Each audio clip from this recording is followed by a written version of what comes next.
Alrighty. I think we live right now. Sorry, I'm just reading something my brother just texted me on Instagram, so that was pretty funny. But anyway, alrighty. So this is part 2 to the Yolo video that I'm doing right now. And so yeah, let's see, going back to some notes. Now, while I'm over here looking for my notes and everything, just want to let people know that, and I can't remember if I mentioned it in the previous videos or whatnot, but definitely, guys, if there's certain things that you want to talk about, or certain things that you have interest in that maybe you want to get maybe another person's opinion on it, or maybe even get factual information, because what I kind of do is and what I will do on this particular channel is, and I will let you know, because I want people to understand that there really is a difference between facts and opinions. Opinions kind of fall in the lines of like beliefs and theories and stuff like that, which there's no solid evidence. So if you were to even go to court, that wouldn't even hold up in court, because there's nothing solid about a opinion or a theory, But when you come in with, evidence, like let's say DNA or whatever, that's hardcore facts right there. You can't even deny that. So, but I will be giving factual information, and I want to try to guide people more, because I don't want things to really be based on my opinion, because I feel like we already live in a very opinionated society as it is. So I want to set myself apart and come with some facts, and then, like I said, if it's going to be my personal opinion, I will definitely address that and say that it's my personal opinion. So just wanted to speak on that. And oh good Lord, I'm on the wrong notes. There we go. If you guys didn't have a chance, and I'm gonna basically kind of repost the same description, since all these videos are gonna basically be one big video. I'm breaking up in parts. If you guys didn't catch that first article, I suggest that you definitely take a look at that. And I think there might be a YouTube video on this guy too. I can't remember, but I had saw this guy I think like a few years back. So, all right. Let's see. Okay. So, to continue some of the things on reincarnation and incarnation, like I said, you can find out a lot of information by getting a natal chart done. Me personally, I suggest that to do Vedic astrology, only because I feel like it's the most accurate. There are some things in Western that can be accurate, but I feel like if you want to get maybe some, I don't know, I just, for me personally, once again, addressing this is personal, this is a personal opinion. So me personally, I feel that Vedic is the strongest astrology that we have, only because it's been here the longest. And that's where I come in as a researcher and as a student.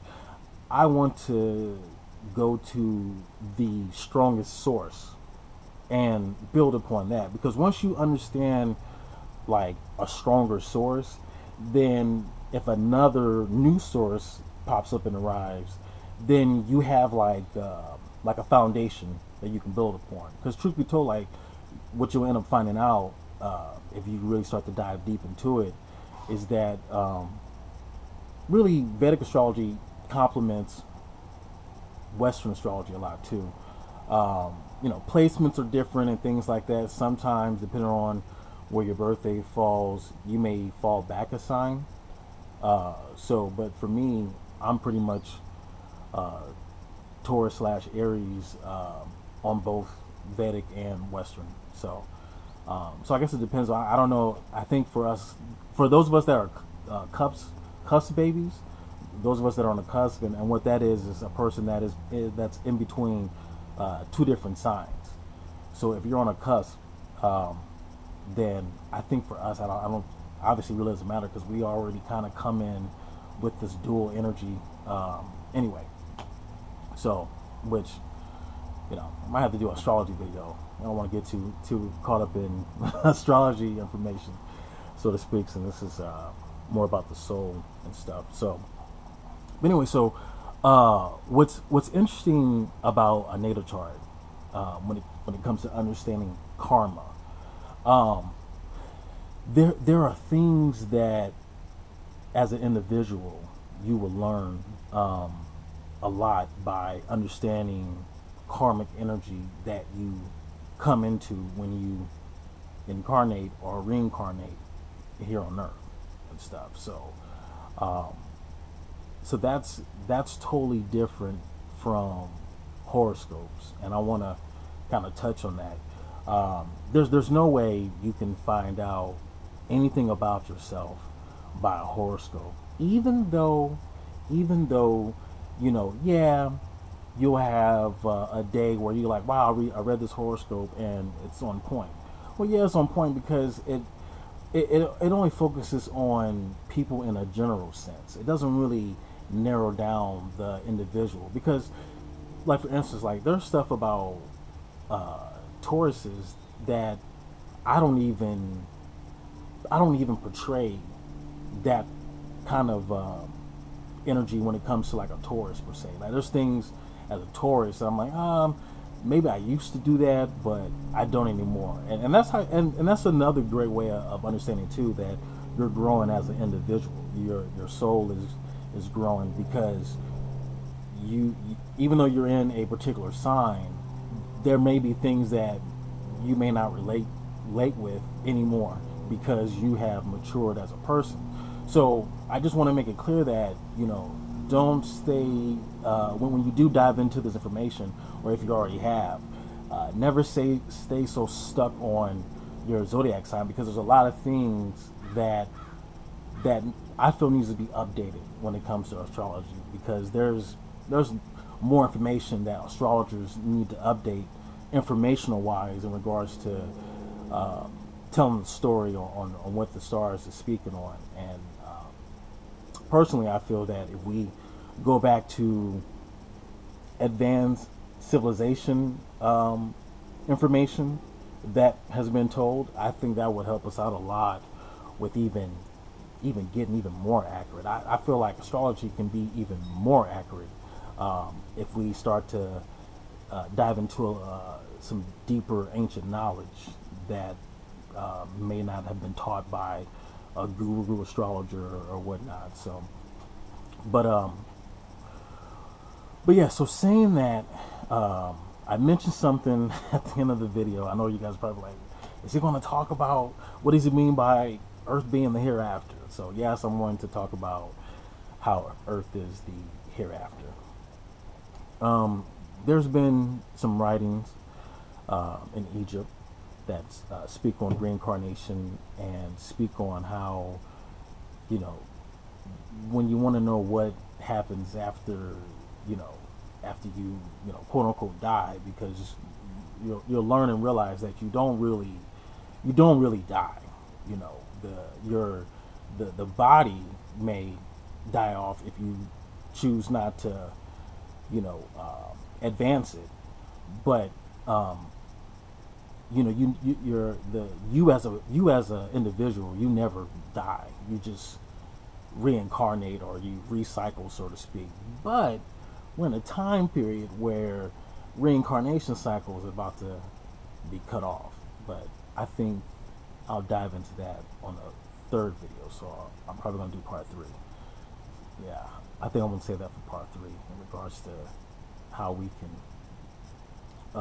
stop reincarnation, because you can't. And believe it or not, is actually something that people miss when it comes to things that Jesus was personally saying. When it, what was that line? He said about how you don't have to experience death, and that's true. You really don't. And that's because remember, we have to understand that Jesus came from the Egyptian mystery school, so he practiced Egyptian magic. And there are plenty of books out there and information that says that the missing 18 years of this particular person, which I'm saying Jesus for right now just because that's the name that we know, but this person actually had a different name than what we call, or what we call this particular individual that came through history. So anyway, but yeah, he mentioned something about not having to die, which deals with stopping reincarnation. And like I said, I'll probably touch on that on part 3, because that's going to require me to give you all a little bit more information. So I'm going to work on that and build upon that. But anyway, so Earth being the hereafter.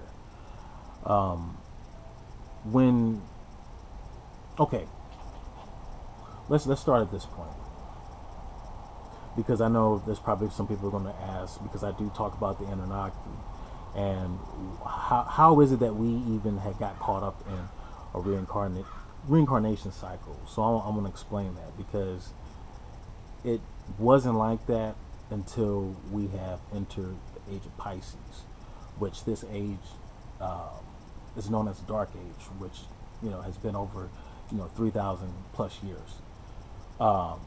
So when you're in a age, okay,